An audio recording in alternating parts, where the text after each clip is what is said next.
Okay guys, Assalamualaikum. Kembali lagi. Okay, hari ni aku nak bagi korang 5 tips pilih kasut bandel. Okay, kenapa aku pilih topik kasut bandel? Okay, aku punya kasut, kalau aku boleh letak kasut aku ada 20 pasang, rasa aku 18 pasang daripada bandel. Jadi aku nak kongsikan apa cara ataupun tips aku pilih kasut bandel ikut spek yang aku nak lah. Okay, first kita nak bagi tahu beli kasut bandel ni bukanlah kita berada di satu level yang mana orang kata apa ni, beli kasut murah, kasut tak berkualiti. Bukan. Beli kasut bandel ni sebenarnya kita kena ada cara supaya kita dapat beli kasut yang baik dengan harga yang rendah sedikit daripada kedai ataupun official store dia lah. Okay, dan ada disclaimer sikit, aku harap aku punya penerangan tak ada menyebelahi mana-mana pihak. Aku tak nak aku punya point tu merendah-rendahkan peniaga bandel, dan aku tak nak juga aku punya cakap tu menyindir orang-orang yang membeli bandel. Okay, aku nak fair sebab aku seorang pembeli kasut bandel, peminat kasut bandel, dan aku juga ada kawan-kawan yang meniaga barangan bandel. Okay, sekarang ni dunia bandel ni kita boleh tengok dari dua sudut lah.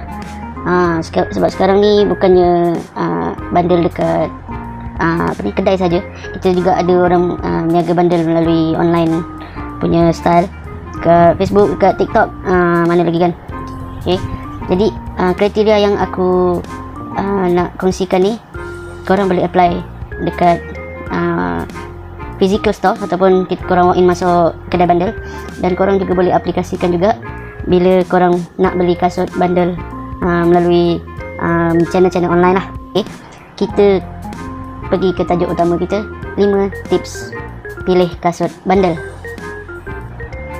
Okay, first kali benda yang common orang akan buat, tengok body dia.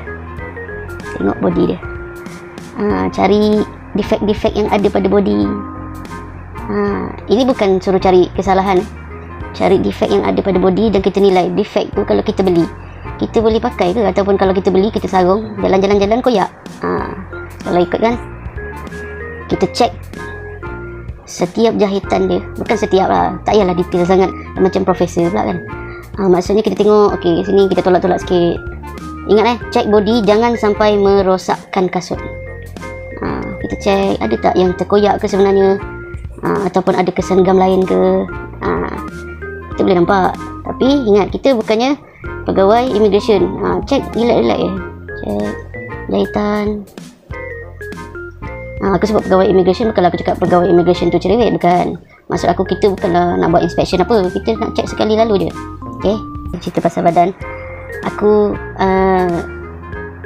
nak sarankan, kalau korang pilih kasut bandel yang masuk ke kedai, korang buat macam aku tengah buat sekarang ni. Tengok satu-satu, okay. Dan kalau korang beli kasut online, korang boleh tanya seller. Ini ada satu tips dia, sebab dia ada segelintir yang buat, ada segelintir yang tak buat. Jadi kita kena ingatkan juga. Ada seller yang dia tak mention kasut tu ada defect. Dari online aku bagi tahu online punya style. Ada seller yang dia tak bagi tahu kasut tu ada defect. Dia sama ada dia tak bagi tahu tu, korang tanya baru bagi tahu, ataupun dia sendiri pun tak nampak defect tu. Sebab kasut dia orang bukannya 20-30 pasang guys, dia orang silap-silap ada 600 pasang. Jenuh nak mencari dek satu-satu.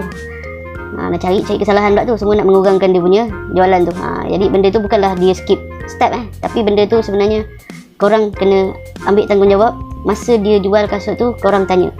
Ini pentingnya kalau korang nak beli kasut online bandel. Kriteria kedua yang aku cek adalah tapak. Okay, tapak macam-macam kriteria kena tengok. Satu, ketebalan dia. Satu, dia punya gam dengan body. Dan ni ada tampalan-tampalan lain kan. Semua ni nak kena tengok. Lepas tu, ni depan ni penting. Depan ni biasa tercabut. Okay, belakang. Okay, kalau boleh tengok belakang dia macam ni kan, kasut jenis ni ada orang kata 13 longkang lah apalah kan. Aku okay je, as long as dia punya tapak tak adalah jejak sangat, aku on je. Okay, lagi satu, cek tapak dah mati ke, ataupun okey lagi ke, masih grip ke. Okey, untuk yang in-store punya, yang walk-in punya style, korang boleh check macam tu. Boleh pegang kasut, rasa tapak, dan korang boleh try pakai dan jalan grip tak grip. Okay, online punya cara sama juga, korang approach seller tu, cakap bang tapak okey lagi tak bang? Okay, seller ni bukan aku nak banding-bandingkan, tapi seller yang aku pernah berurusan, dia tak pakai lah, dia pegang tu, dia letak dekat lantai. Lepas tu dia cakap bang minta maaf bang tak jual. Tapak dia dah mati sangat bang, dah licin, pakai licin bang. Pada akulah, beli online ni dia lebih kepada kepercayaan kau kepada seller tu. Korang boleh beli dekat mana-mana seller, tapi style aku akan nilai dulu macam mana seller ni jual barang. Adakah dia jual tu sekadar nak lepaskan barang-barang, ataupun dia jual tu dengan panggil dengan hati lah. Dia kalau dia beli kasut tu sendiri, dia nak ke pakai macam tu. Itu style masing-masing. Jadi korang tanya bang tapak okey lagi tak bang? Kalau dia pusing tapak okey bang, korang dapat tapak tak okey, itu biasa dalam dunia bandar kan. Benda terkena ni biasa, tapi itu kadang-kadang bukan niat seller tu juga, sebab korang tanya terlalu detail pun kadang-kadang dia tak menang tangan nak layan, betul. Okay, jadi tapak dan body 2. Okay, next kriteria yang ketiga adalah material kasut tu. Material macam ni, apa kita panggil ni, sweat. Lepas tu dekat tengah-tengah ni dia ada apa alamak, aku pun tak buat research pula benda lah ni tadi. Canvas. Okay, material kasut tu korang kena tengok juga keselesaan nak pakai, ketahanan material tu. Sebab ada orang dia beli kasut bandel, dia tengok kasut tu elok dan dia beli dengan harga yang tersebut, dan kemudian dia pakai dalam 3 bulan kasut tu merekah, rosak, reput.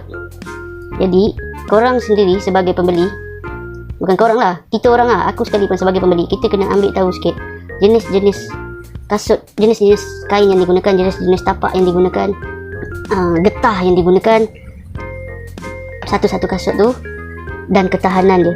Sebab ada kasut yang dia boleh pergi sampai puluhan tahun tanpa penjagaan yang baik, puluhan tahun boleh tahan macam tu lah rupa dia. Ada kasut yang salah cara simpan, 3 bulan penuh kulat. Ada juga kasut yang korang simpan elok, pakai pun elok, tapi masuk tahun ke-5, 6, tapak dia tahu-tahu pijak pecah. Dia macam-macam jenis. Seeloknya korang ambil tahu sikit material kasut yang korang nak beli, supaya korang tak rasa tertipu dengan pembelian korang dekat bandar tu. Okay, tips yang ni tak ada masalah rasa aku. Untuk pembelian online, korang boleh tanya direct, bang kasut tu kain jenis apa bang? Boleh tanya terus. Okay, kita pergi ke poin yang keempat. Walaupun korang tahu saiz kaki korang, jangan segan silu untuk mencuba. Ceritanya kenapa? Ceritanya tak semua pengeluaran kasut dekat dalam dunia ni mengikut saiz kaki kita. Ada kilang yang kita pakai saiz kita 8,5. Ada kilang yang kita pakai saiz kita 9,5. Ada juga kasut yang kita pakai, kita kena pakai saiz 10. Okay, kenapa aku cakap kena try sarung? Kasut ni dia ada macam-macam jenis guys. Tapak ni yang macam ni, ada tapak ni yang macam tapak pula aku benda cakap tak memikir ni. Ada moncongnya yang macam ni, ada yang macam ni besar, ada yang tirus macam ni. Dekat tengah-tengah ni, ini bukan semua kaki boleh masuk kan. Ini tengok ni dia punya pinggang dia ni. Ini kalau salah-salah beli kasut korang dari atas dah macam apa, dah macam ni dah rupa dia. Macam tu. Try sarung, rasa keselesaannya, dan tengok cermin. Maksud aku, kadang-kadang kita tengok daripada point of view mata kita dari atas, kita tengok okey, tapi sebenarnya kalau kita tengok dari cermin, kita nampak point of view daripada luar sudut kita, kita boleh nampak oh kasut ni tak sesuai sebenarnya pakai, aku pakai nampak pendek lah. Tengok dari pelbagai sudut. Kalau korang bawa kawan ikut pilih kasut, bawa kawan, boleh tanya kawan, okey tak aku pakai ni. Okey, poin yang kelima, dan ini adalah poin yang terakhir untuk perkongsian kali ini. Poinnya adalah check harga market. Okay, kenapa aku cakap kena check harga market? Okay, ni penting bukan penting apa, maksudnya orang kadang-kadang salah tafsir. Dia kata beli bandel untuk dapat kasut murah, kasut ori yang murah. Okay, mula-mula sekali aku nak pesan kat korang, tak semua kasut bandel ori dan tak semua kasut bandel murah. Okay, apa yang aku buat, aku check harga market. Maksudnya kalau kasut ZX 700 ni Dah sebut je nama pula. Okey, masa aku beli ni, jenama yang satu lagi jenama pula, model yang satu lagi ZX750. Yang depan dia ada lebih sikit tu. Tapi aku ni ada satu perangai, aku tak suka pakai kasut yang terlalu trendy. Aku tertarik dengan ZX700. Jadi aku Ricky dekat kedai, dekat 3-4 kedai, harga dia sekitar berapa. Jadi bila korang nak beli, korang tahu harga dia dekat sekitar berapa, dan korang tahu korang boleh tawar sampai harga berapa. Itu adalah bajet sendiri. Ni bukan apa kan, kadang-kadang kita tak kaji benda ni, kita rasa remeh kan. Sebenarnya kasut ni boleh dapat, contoh kasut ni market sekarang RM120, tapi korang pergi satu kedai dia jual 200.5. Korang rasa macam ish, ZX750 pun orang jual 400, ini 200.5 beli, sedangkan market dia 120. Contoh ni terpulang, ini harga market ni dia ikut market kan. Kita tak boleh, kalau aku post video ni hari ni, korang tengok 6 tahun lagi korang ambil harga yang aku sebut ni, tak relevan. Okay, itu peringatan awal. Okay kan, contoh harga market 150. Okay, korang pergi satu kedai ni, tak kira masuk kedai ke ataupun online ke, tanya bang, ZX700 ni berapa bang sepasang? Oh tu RM60 dek. Okay, harga market 150, seller buka RM60. Kalau dari side aku akan check apa masalah kasut ni, kenapa dia tak sama dengan harga market. Kalau aku tak jumpa masalah pada kasut ni, harga market dia 150, berada buka RM60, korang tanya seller. Benda ni bukannya nak main berhasil-berhasil antara seller dengan buyer. Korang tanya seller, bang, okey kan kasut ni, memang harga ni ke? Takut ada defect lah bang. Cuba tengok lah. Bila kau tengok brother tu macam boleh masuk, boleh berbual kan. Korang jujur lah bang, harga market saya tengok 100 lebih, tengok abang jual 60. Saya takut juga, saya tak kenal sangat bang.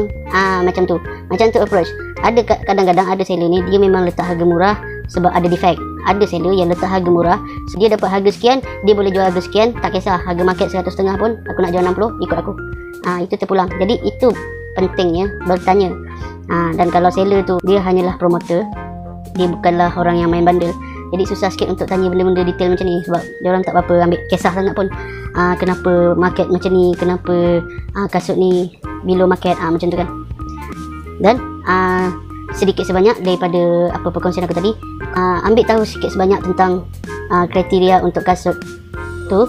Jadi korang tahu, okey, sekali pegang korang boleh something kasut ni, oh patutlah below market, oh dia bukan legit macam tu. Dia sebenarnya benda tu masing-masing punya ni. Sebab seller tu tak boleh nak approach korang, abang yang ni fake bang yang ni ori bang yang ni kopi bang yang ni kopi kocap ayam.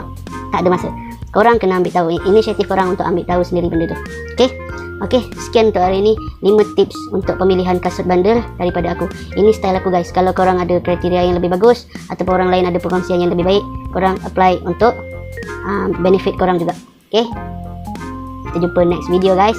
Terima kasih menonton. Assalamualaikum. Okey, sedikit tambahan. Ini aku baru belikan kasut anak aku, Adidas Superstar. Ini nanti aku akan fikirkan apa cara aku nak bagi dia ni. Aku terfikir nak surprise, tapi tak tahu lah nak surprise macam mana.